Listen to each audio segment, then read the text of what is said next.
I love football. Mad, mad day in Premier League history. Never mind, just like, oh, unbelievable. But from an Arsenal fan's point of view, absolutely gutting, because there were three sort of areas of the table where people were desperate for drama today. They kind of wanted to see the unthinkable happen in a way. And it almost nearly happened with Man City and Liverpool. Even though Liverpool, if I'm not wrong, they never actually were leading the table, ever. Because Man City scored their 3 goals in such a short space of time. And then Liverpool went and obviously like did what they needed to do, which wasn't enough in the end. But unbelievable drama, absolutely crazy. And this is why people are obsessed with football. This is why it's the biggest sport on the planet. There's just no debating football is just the GOAT. Football's the winner today. But what really annoys me, as I was saying, 3 areas of the table where people wanted drama, where stuff could happen. For the title, we got bags of drama. Relegation, bags of drama. And then 4th place, nothing, no drama. Both teams need to win, score, well, you know, obviously Tottenham needed to win, Arsenal needed to win. Both of them score 5. Like, it just kills me a little bit. As a football fan, you look at today and you think to yourself, what an amazing day of Premier League football. As an Arsenal fan, you look at it, what can you say? I would have loved to be in that position, but who knows? I'm saying that, but you know, I'm talking about wanting drama. But if you think about it, Liverpool fans at one point, they must have been so excited. Can you imagine? They think they're going to win the league, and then all of a sudden, Man City go and do that.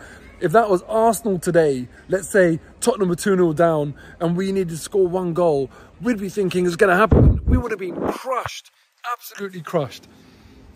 Anyway, look, what can I say? As for the Arsenal, yeah, you know, we played a team today who had their high already when they got their result against Palace and got Premier League survival confirmed.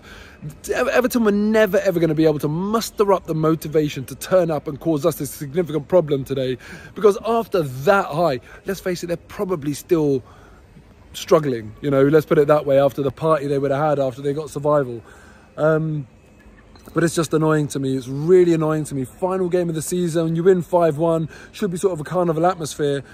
But ultimately, like, let's be honest as Arsenal fans, it's undeniable that this season, though we have seen some sort of progress, not success, progress, it's disappointing. This final day is disappointing. We were all hoping for something more. We should have achieved it. When you look at our results, as you can probably tell, I'm on holiday right now. To me, it feels like the last couple of games, obviously, you know, not including the one we've just won against Everton, but it seems like Arsenal players have been on holiday. No real fight or anything of note against Tottenham. Nothing in our last game as well. I just, you know, it just hurts, man. You know, especially the Newcastle one. It really, really just hurts. But what can you do? Really disappointing in a sense, but when I look back and think to myself, what did I expect from Arsenal right at the start of the season? My expectations were low. I have to be honest with you, I did not think we would get 4th. I wanted progress, but progress meant we were finishing 8th for 2 years in a row. Progress meant 7th, 6th, 5th. In reality, 5th, I feel like at the start of the season, if someone had said that to me, I would have said, yeah, fair enough, you know. Do I think we've got the 4th best team in the league or the 4th best squad in the league? No. So 5th probably would have been fair enough, but I'm really disappointed. And the thing that you always have to remember is how does someone like me go from supporting Arsenal, a team that are winning titles, not just winning titles, doing it with unbelievable style and swagger, to at the start of the season, me, the same fan, saying, yeah, 5th place is probably okay. That is the degradation of our standards at Arsenal Football Club by virtue of having the Cronkies as owners. They're the ones that made this go wrong. A lot of people talk about Arsene Wenger, his second half of his career not being very good. Go and look back at the history books. It all coincides with the Cronkies. That's why I'll always be Cronky out until or unless they undo the bad work they've already done to date. They have got a team who were at the upper echelons of European football now, saying with fans like me on the final day of the season, talking about disappointment, but saying it is expected disappointment. We should not be in that position. What we need the Cronkies to do now, go and undo all of the bad work they've done, get Arsenal to where we need to be, properly challenging for titles. It's a disgrace that even top 4 we would have been celebrating today. Let's face it, we would have been celebrating today even if we did get top 4. We shouldn't be in this situation. Top 4 should be a bare minimum. That is just simply your invite to dine at the top table in Europe. That should be a given for Arsenal. So the Cronkies, as far as I'm concerned now, what they need to do is back Arsenal properly so we can have a massive summer transfer window. Our squad is threadbare. We've seen Rob Holding today for the goal that we conceded. We can't rely. You saw what he did against Tottenham as well, which has killed our chances really when you look back on it. We can't be relying on that. So next season, Saliba's coming in.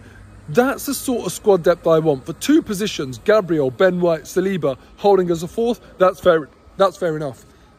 We need that everywhere. In the middle of the park, it has not been good enough. All season it's not been good enough.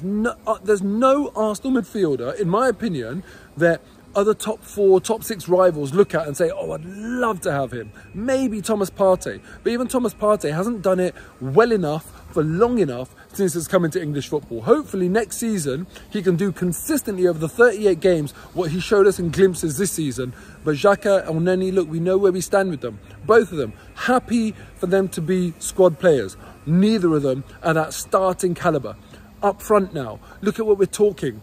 Lacazette and Nketiah, neither are starting calibre. Lacazette, as far as I'm concerned, needs to go because he's already hit his ceiling. He's not going to get any better. At least with Nketiah, you know, there could be a player in there. I've always said that there's something about the guy, but he's never really been able to hold it down in the first team how I expected he would after watching him in the youth.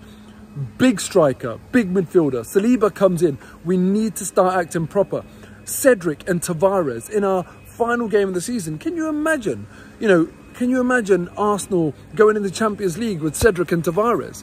If we have injuries to Tierney and Tomiyasu again, we can't have that. We need some serious reinforcements.